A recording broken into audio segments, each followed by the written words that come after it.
Welcome to maths channel. ఈ వీడియోలో మనం కొన్ని మెన్సురేషన్కు సంబంధించినటువంటి కొన్ని ఆబ్జెక్టివ్ బిట్స్ని అయితే మనం డిస్కస్ చేద్దాం. ఇక్కడ చూడండి, మనకు ఫస్ట్ ప్రాబ్లం ఏమని మెన్షన్ చేశారు?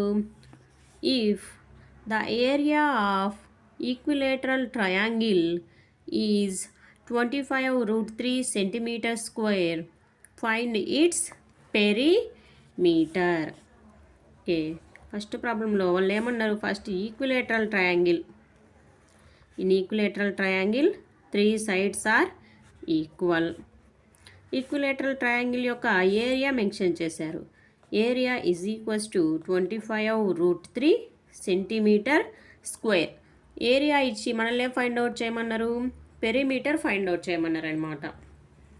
పెరిమీటర్ అంటే ఏంటి? సపోజ్ పెరిమీటర్ అంటే చుట్టుకొలత కదా.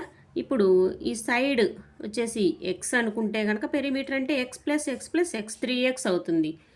ఇక్కడ మనకు ఈ ఈక్విలేటరల్ ట్రయాంగిల్ యొక్క సైడ్ మనకు తెలియదు, ఏరియా ఆల్రెడీ వాళ్ళే ఇచ్చారు కాబట్టి equilateral triangle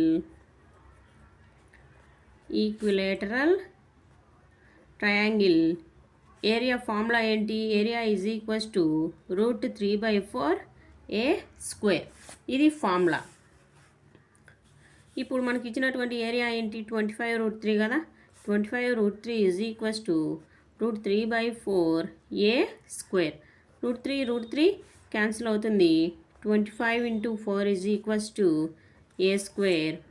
a² is equals to 100. ఏ వచ్చేసి ఏమవుతుంది? +or-10 అవుతుంది. కాకపోతే మనం పాజిటివ్ తీసుకుంటాం అనమాట. సైడ్ వచ్చేసి మనకు 10గా తెలిసింది. Perimeter of the equilateral triangle వచ్చేసి 3a. 3 × 10, 3 10s 30 centimetre. పెరిమీటర్ ఎంత వచ్చింది మనకు? 30 సెంటీమీటర్ అయితే వచ్చింది. Next second problem. The area of an isosceles triangle. Okay, clear? The area of isosceles triangle, the measure of one its equal side being b and third side is a. Isosceles triangle అంటున్నారు. Isosceles ట్రయాంగిల్లో మనకు 2 sides ఎలా ఉంటాయి? ఈక్వల్గా ఉంటాయి. Third side అనేది డిఫరెంట్గా ఉంటుంది అనమాట. ఇలా మనకు సింపుల్గా వాళ్ళు ఈక్వల్ సైడ్స్ వచ్చేసి బీగా తీసుకోమన్నారు, థర్డ్ సైడ్ని వచ్చేసి ఏగా తీసుకోమన్నారు అనమాట. దీనికి ఫార్ములా వచ్చేసి డైరెక్ట్ ఫార్ములానే. Formula is a/4 √4b² - a² square units. ఇది డైరెక్ట్ ఫార్ములానే, ఏం క్యాలిక్యులేషన్స్ ఏమి ఉండవు. ఫార్ములా ఏంటి? ఐసోస్కెలస్ ట్రయాంగిల్కు a/4 √4b² - a². Next third question మనకి ఇక్కడ టెక్స్ట్ బుక్లో ఏం మెన్షన్ చేశారు? The area and radius of the sector. ఓకేనా? ఏమి ఇచ్చారు? The area and radius of the sector is 6.93 square centimetres and 4.2 centimeter respectively. Find the length of the arc of the sector. Area వచ్చేసి 6.93 square centimeters and radius is 4.2 centimeters. మనకు area అంటే radius length రెండు ఇచ్చినప్పుడు formula వచ్చేసి ఏంటంటే కనుక ½ × L × R. మనకి ఇక్కడ ఏరియా తెలుసు, రేడియస్ తెలుసు, లెంత్ అనేది ఈ ఫార్ములాని యూస్ చేసి మనం ఫైండ్ అవుట్ చేస్తాం. 6.93 is equals to 1/2 × L × R వచ్చేసి 4.2 కదా. 2తో క్యాన్సిల్ చేద్దాం. 2.1. 6.93 is equals to L × 2.1. L is equals to 6.93 divided by 2.1. L is equals to మనం ఇక్కడ 7తో క్యాన్సిల్ చేద్దాం. చూడండి, ఓకేనా? 0.3 7 9s are 63 పాయింట్ ఓకే మళ్ళీ 63 7 9s are 63 9.9 divided by 0.3 L is equals to 99 divided by 3 అవుతుంది అనమాట. ఇక్కడ మనము ఇక్కడ గమనించుకోవాలి 6 పోదుగా 0 పాయింట్ వస్తుంది అనమాట 0.99 ఇక్కడ 9.9 అవుతుంది. L is equals to 3.3 centimetres. Next 4th problem చూడండి. మనకి ఇక్కడ ఫిగర్ ఇచ్చారు వాళ్ళు. ఫిగర్ వచ్చేసి క్వశ్చన్ చూడండి. The parallel sides DC and AB of A trapezium are 12 centimeters and 36 respectively. Its non-parallel sides are each equal to 15 centimeters. Then the area of the trapezium is. ఇక్కడ మనకు trapezium figure ఇచ్చారు కదా, figure draw చేద్దాం. ఇక్కడ ట్రెపీజియంలో వచ్చేసి మనకు 2 parallel sides ఉంటాయి. ఓకేనా, ఫిగర్ ఇచ్చిన దాని ప్రకారం ABC and D 12 centimetres, sides వచ్చేసి 15 సెంటీమీటర్స్ అని వాళ్ళే మెన్షన్ చేశారు. యాజ్ పర్ ఫిగర్ ఇక్కడ మనం 15 సెంటీమీటర్స్. ఇక్కడ మనకు ప్యారలలోగ్రామ్ ఫ్రేమ్ అయింది కదా. ప్యారలలోగ్రామ్ ఫ్రేమ్ అయినప్పుడు ఏమవుతుంది, ప్యారలలోగ్రామ్లో opposite sides in parallelogram opposite sides are equal.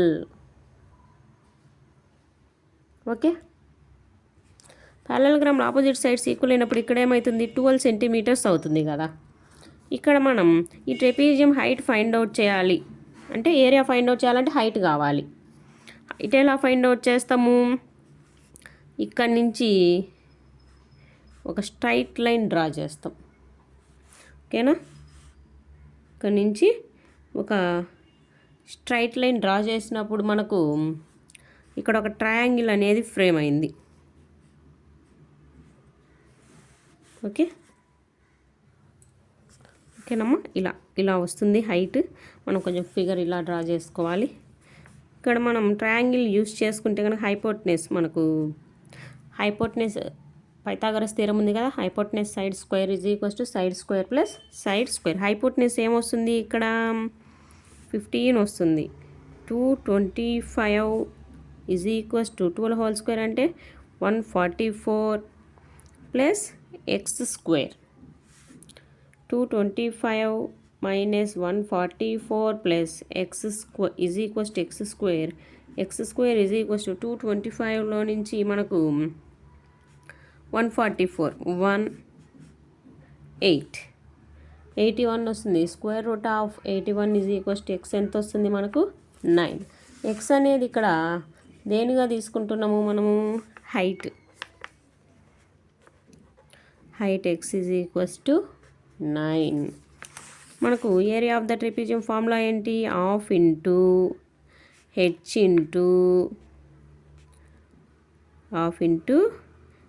Into A plus B.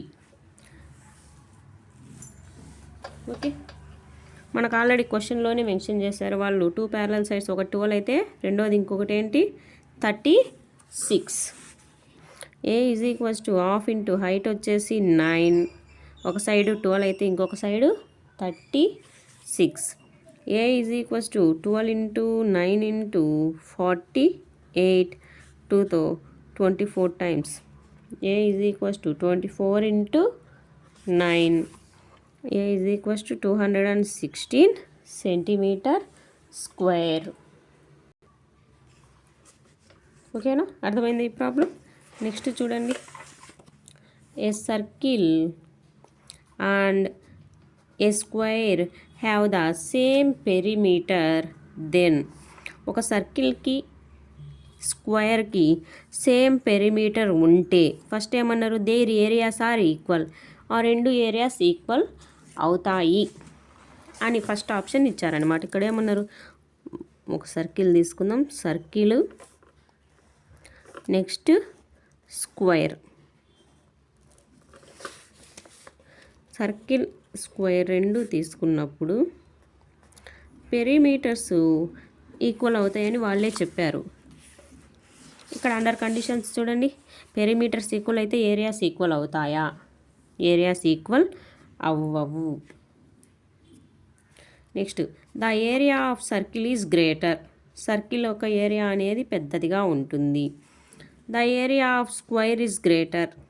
None of this.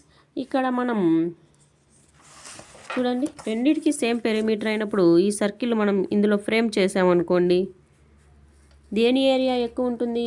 Circle యొక్క ఏరియా మనకు ఎక్కువగా ఉంటుంది. ఓకే.